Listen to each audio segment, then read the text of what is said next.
حتى ضربة الجزاء، يعني حتى ضربة الجزاء بتضيع. ومن مين؟ ومن زيزو اللي انتوا جايبينه، اللي هو متخصص ضربات الجزاء رقم 1، ثم الكروسات او القرانل رقم 2. فقد الفترة اللي فاتت دي بتاعت القرانل، كل شوية من هنا لهنا رايح جاي هنا. انا بقترح عليه ياخد يعني يأجر توك توك ويروح بقى من هنا للكورنر ده ومن هنا للكورنر ده. يعني ما تسيب حد، هي مش ماشيه معاك، سيب محمد هاني، سيب طاهر، اي حد يرفع غيرك يعني. السلام عليكم ورحمة الله وبركاته، متابعي الأهلي نادي القرن في كل مكان، أهلا ومرحبا بكم.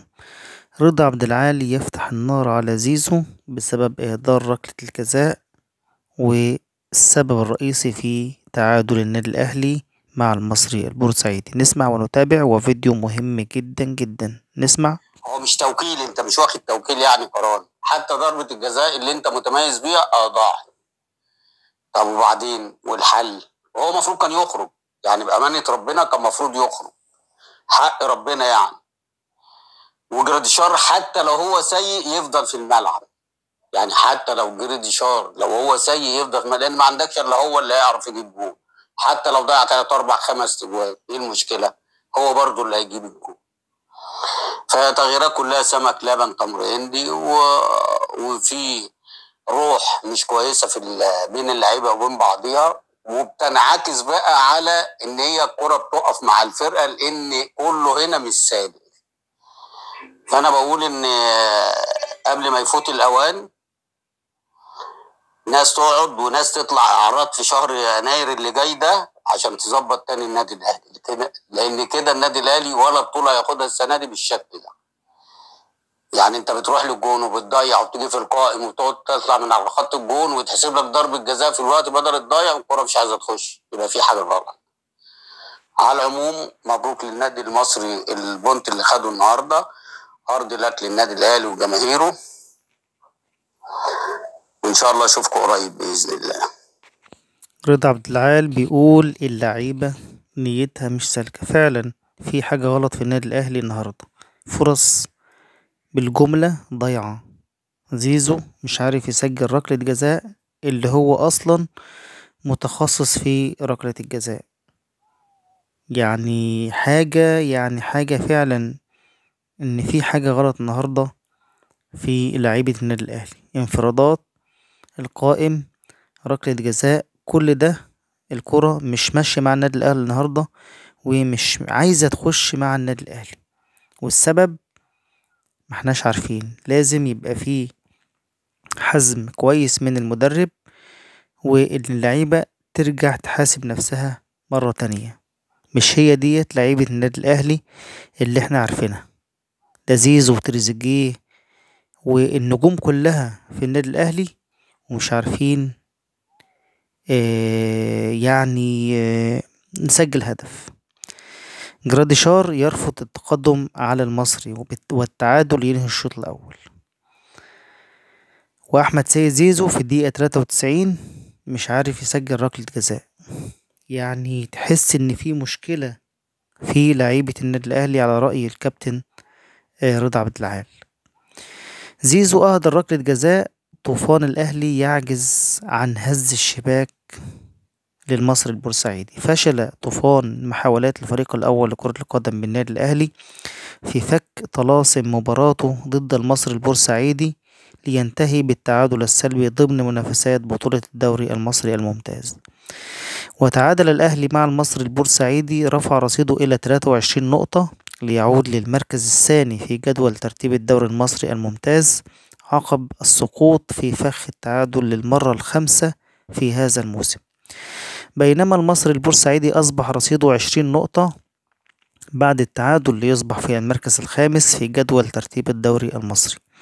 أحداث مباراة الأهلي ضد المصري: فرض الأهلي سيطرته تماما على مجريات المباراة خلال الشوط الأول الذي جاء من طرف واحد، حيث جاء التهديد الأول من تسديد عن طريق محمود تريزيجيه في منتصف المرمى، وكانت أولى المحاولات الخطيرة عن طريق جراديشار الذي أهدر فرصة التقدم من لعبة انفراد في الدقيقة 16، وبعدها مباشرة حصل زيزو على مخالفة وسدد كرة زاحفة وجدت محمود حمدي ليبعتها إلى ركنية.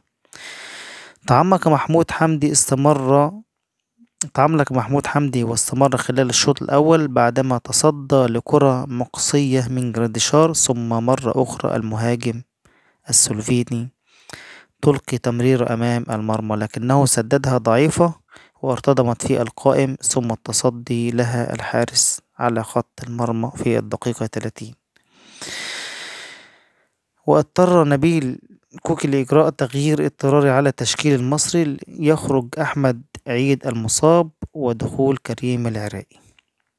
وخلال الوقت بدل الضائع خلال الشوط الأول ضيع محمد طاهر فرصة التقدم أيضا بعدما سدد كرة أعلى المرمى، وبعده مباشرة سدد أحمد سيد زيزو كرة بيساره أعلى مرمى محمود حمدي. انطلق الشوط الثاني بتغيير في تشكيل الأهلي بخروج محمد طاهر ودخول أحمد عبد القادر، ثم تواصل الضغط لكن دون جدوى أو تغيير في النتيجة من جانب لاعبي النادي الأهلي. وهدد محمد هاني بتسديدة قوية في أولى المحاولات خلال الشوط الثاني، والذي شهد استمرار السيطرة من جانب الأهلي لكنها وجدت محمود حمدي في المكان المناسب. وتدخل المدرب توروب المدير الفني للأهلي وأجرى تغييرين بدخول أشرف بن شرقي ومحمد شكري بدلا من محمود تريزيجيه وأليو ديانج.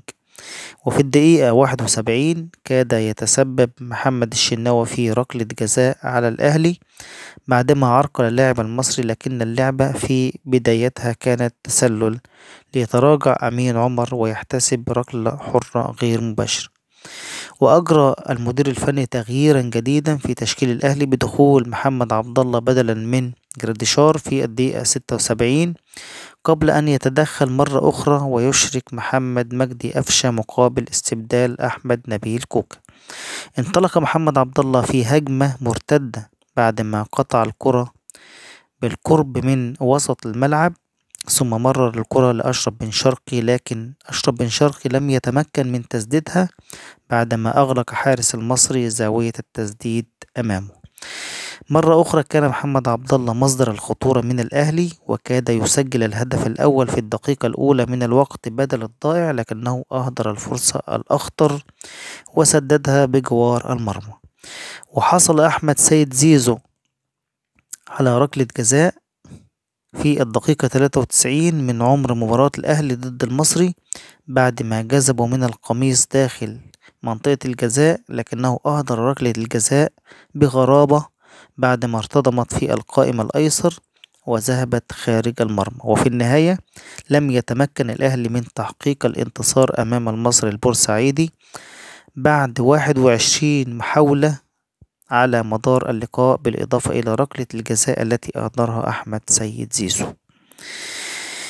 ماذا يحدث في غرفة ملابس الأهلي بعد السقوط أمام المصري البورسعيدي؟ اعرف التفاصيل. سيطرت حالة من الحزن على لاعبي الفريق الأول لكرة القدم بالنادي الأهلي داخل غرفة الملابس في استاد برج العرب بالإسكندرية بعد السقوط في فخ التعادل السلبي أمام المصري البورسعيدي في المباراة التي جمعت الفريقين في مساء اليوم بالجولة 13 من الدوري المصري. ماذا يحدث في غرفة ملابس الأهلي بعد مباراة المصري؟ طبعا أن هناك حالة من الصمت تسيطر على اللاعبين داخل غرفة ملابس استاد برج العرب، وصدمة من الجميع بعد التعادل السلبي أمام المصري وإضاعة الفريق لركلة جزاء في الدقيقة 93 من المباراة عن طريق أحمد سيد زيزو. وواصل الأهلي نزيف النقاط بعدما تعادل سلبيا مع المصري ليرفع رصيده إلى 23 نقطة في جدول ترتيب مسابقة الدوري، كما ارتفع رصيد المصري البورسعيدي إلى 20 نقطة.